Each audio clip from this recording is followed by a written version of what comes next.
Hello everyone. अगर कोई माँ अपने बच्चे के साथ आती है डॉक्टर के पास और कहती है कि उसका जो बच्चा है वो लगातार रोता रहता है और जैसे ही धूप में जाता है तो अपनी आंखें जो है बंद कर लेता है या फिर वो बार बार इनवॉलेंट्री कह सकते हैं पलकें झपकाता रहता है और वो अगर 3 मंथ्स से कम का है तो आप तुरंत समझ जाइए कि वो प्राइमरी कॉन्जेनाइटल ग्लोकोमा है। ये कह सकते हैं जेनेटिक डिसऑर्डर है, ये एक जेनेटिक एबनॉर्मलिटी है जिसमें क्या जो ट्रेबेकुलर मेसवर्क है जहाँ से जो है एक्वस ह्यूमर का ड्रेनेज होता था वो उसमें कह सकते हैं डेवलपमेंटल एबनॉर्मलिटी आ जाती है। इसीलिए इसको कहते हैं, इस डिजीज़ को हम ट्रेबेकुलो डिसजेनेसिस भी कहते हैं क्योंकि ट्रेबेकुलर मेसवर्क का जो स्ट्रक्चर है उसमें गड़बड़ी आ जाती है और उसकी वजह से जो है ब्लॉकेज हो जाता है। वहीं जो एंटीरियर चैम्बर एंगल भी इसमें अफेक्ट होता है जिसकी वजह से क्या होता है, जो एक्वस ह्यूमर फ्लूइड है वो स्क्लेम कैनाल से निकलता था तो ड्रेनेज नहीं होने की वजह से आईओपी लगातार इंक्रीज करता रहता है। लेकिन इसको प्राइमरी क्यों कहते हैं, क्योंकि एक दूसरे एनॉमली से एसोसिएटेड नहीं होता, ना ही ऑक्यूलर ना ही सिस्टमिक, इसलिए इसको प्राइमरी कॉन्जेनाइटल ग्लोकोमा कहते हैं। अगर ये दूसरे ऑक्यूलर या सिस्टमिक एनॉमलीज भी इसमें प्रेजेंट होती तो इसको सेकेंडरी कॉन्जेनाइटल ग्लोकोमा कहते हैं क्योंकि बर्थ के साथ ही प्रेजेंट होती है, इसलिए इसको कॉन्जेनाइटल ग्लोकोमा कहते हैं या फिर डेवलपमेंटल ग्लोकोमा कहते हैं क्योंकि जब बेबी पेट के अंदर रहता तो उसी समय ये मतलब डेवलप हो जाता है। बाकी अगर हम बात करें सभी चाइल्डहुड ग्लोकोमा में सबसे कॉमन होता है तो बर्थ से लेकर 3 मंथ के बीच में है तभी इसको प्राइमरी कॉन्जेनाइटल ग्लोकोमा में रखा जाएगा क्योंकि चाइल्डहुड ग्लोकोमा में हमने 3 टाइप पढ़ा था तो ये उनमें से एक टाइप में आता है। अगर आपने पहला लेक्चर नहीं देखा तो आप जाकर देख सकते हैं, डिस्क्रिप्शन में लिंक दिया हुआ है। बाकी इसमें हमें बुप्थेल्मोस क्या कहें लार्ज आई देखने को मिलती है जो कि बुल्स या काऊ आई हम कह सकते हैं। ये देखिए लार्ज आई जैसे जानवरों में होता है, गाय भैंसों में, उस तरह की हमें आंखें देखने को मिल सकती है। बाकी जो बार्कन्स मेम्ब्रेन होता है वो एक्वस फ्लो को ब्लॉक कर देता है और एक ऑटोसोमल रिसेसिव डिसऑर्डर है।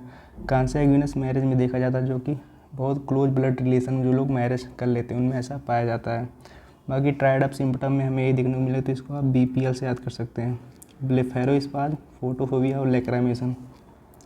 ब्लेफेरोस्पाज्म का क्या मतलब है, जो बच्चा है वो बार बार अपनी पलकें जो है झपकाता रहता है, मतलब बहुत तेज़ी से पलकें, इनवॉलेंट्री रिपीटेटिव कॉन्ट्रैक्शन कह सकते हैं होता रहता है उसकी वजह से, इसलिए वो आंखें अक्सर बंद कर लेता है जल्दी जैसे धूप में जाता है। इसलिए कह सकते हैं फोटोफोबिया, धूप से उसको डर लगता है और बहुत ज़्यादा पानी गिरता रहता है आँखों से, लैक्राइमेशन होता है। उसके साथ ही दूसरे जो सिम्टम एसोसिएटेड हैं उसमें है डिक्रीज विजन, निस्टैग्मस, मायोपिया और स्ट्रैबिस्मथ। बाकी अगर हम साइन की बात करें तो हमें लार्ज आई देखने को मिलेगा, जो न्यूबॉर्न रहेगा उसमें 11 मिलीमीटर से ज़्यादा आई की साइज़ हो जाएगी और अगर चिल्ड्रन एक अंडर 1 ईयर वाले में कितना होता है, 12 मिलीमीटर ज़्यादा होता है। बाकी अगर इसके अलावा कोई भी एज है तो उसमें 13 मिलीमीटर से ज़्यादा होगा क्योंकि ये प्राइमरी तो इसमें न्यूबॉर्न में 11 मिलीमीटर से ज़्यादा ही रहेगा।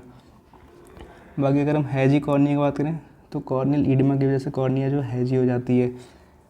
हैजी का मतलब क्या कह सकते हैं, कॉर्निया धुंधली पड़ जाती है क्योंकि कॉर्निया की जो इंडोथीलियम लेयर है सबसे अंदर की, यहाँ पे कुछ पंप प्रेजेंट होता है जो एक्वस ह्यूमर जो फ्लूइड जा रहा है उसको तुरंत वापस भेज देता है। लेकिन बहुत ज़्यादा जब तेज़ी से फ्लूइड जाने लगता है जिस बार्कन्स मेम्ब्रेन जो डेस्मेंट मेम्ब्रेन होती है धीरे धीरे टूटने लगती है जिसकी वजह से क्या होता है उस रेट से पंप बन नहीं पाता, इसकी वजह से क्या होता है फ्लूइड के एक्युमुलेशन की वजह से कॉर्निया जो धुंधली पड़ने लगती हैं, इसलिए हमें जो कॉर्निया ऐसी दिखाई देती है। इसलिए लिखा गया कि इंक्रीज आईओपी क्या करता है, ओवरकम कर देता है इंडोथीलियम पंप रेजिस्टेंस को। बाकी देखो जो जब डेस्मेंट मेम्ब्रेन में उसको ब्रेकेज होने की वजह से क्या हो जाता है, हैप्स स्ट्राई हमें देखने को मिलता है। तो ये सिंगल हो सकता है फिर मल्टीपल भी हो सकता है। अगर हम हैप स्ट्राई की बात करें तो आपको कुछ ऐसा दिखाई देगा, ये तो सिंगल हो सकता है या फिर मल्टीपल हो सकती है क्योंकि डेस्मेंट मेम्ब्रेन जो है डैमेज हो चुकी होती है जो कि कॉर्निया की एक लेयर होती है। बाकी पर्किंसोनोमेट्री मैक्सिमम यूज़ किया जाता है जो कि गोल्ड स्टैंडर्ड होता है आईओपी मेजर करने के लिए। वहीं पर अगर सीडीआर देखें कब डिस्क रेशियो तो 0.5 से ज़्यादा आपको देखने की मिलेगा। नॉर्मली कितना होता है 0.3 होता है और ये अगर किसी भी एज में दिख रहा है तो ये सस्पिशियस है कि पर्सन को ग्लोकोमा हो सकता है।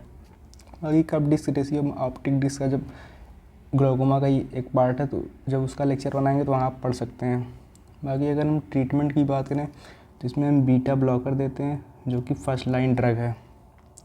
वहीं ब्रीमोनिडीन कॉन्ट्राइंडिकेटेड होता है क्योंकि अल्फ़ा 2 एगोनिस्ट होता है, ये CNS डिप्रेशन करा सकता है। ट्रीटमेंट में सबसे पहले मेडिकल ट्रीटमेंट ही करते हैं, फिर बाद में अगर उससे ठीक नहीं हो रहा तो फिर हम सर्जिकल ट्रीटमेंट की तरफ जाएंगे। तो सर्जिकल ट्रीटमेंट जो सर्जरी आप चॉइस होता है वो गोनियोटोमी होता है।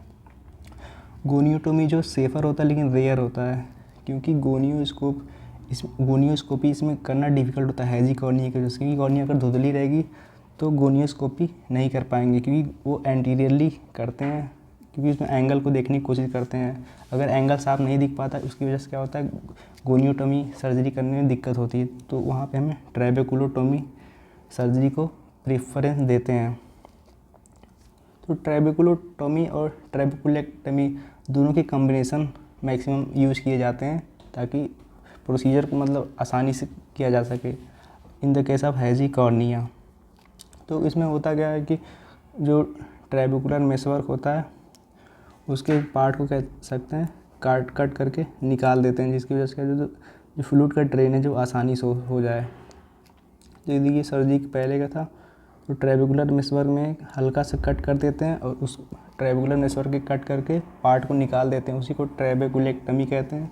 और अगर उसको होल कर रहे हैं ट्रैबेकुलर मेसवर्क में, अगर केवल होल कर रहे हैं तो उसको ट्रैबेकुलोटोमी कहते हैं। तो इन्हीं दोनों प्रोसेस के कॉम्बिनेशन के द्वारा करते हैं। बाकी इसके अलावा आपको क्या दिखेगा, जो एंटीरियर चैम्बर होता है, एंटीरियर चैम्बर और ज़्यादा जो है डीप हो जाएगा। बाकी जो फ्लूइड जो है स्क्लेरा को भी अफेक्ट कर रहा है, इसकी वजह से क्या होगा, स्क्लेरा जो है ब्लूइश कलर की आपको दिखाई देने लगी और थिन हो जाएगी धीरे धीरे करके। बाकी आइरिस पे भी अफेक्ट करता है, तो इसकी वजह से क्या होता है, एट्रोफिक पैचेज आपको देखने को मिल सकते हैं आइरिस पे। वहीं अगर हम कॉर्निया की बात करें तो कॉर्निया में हमें इडमा देखने को मिलेगा, इनलार्जमेंट और टीयर ऑफ डेस्मेट मेम्ब्रेन हमें देखने को मिलता है। तो इतना ही था प्राइमरी कॉन्जेनाइटल ग्लोकोमा में। अगर आपको लेक्चर अच्छा लगा हो तो लाइक करें, कमेंट करके बताएं। बाकी चैनल पर नए हो तो सब्सक्राइब करना ना भूलें। थैंक यू फॉर वॉचिंग, मिलते हैं नेक्स्ट वीडियो में।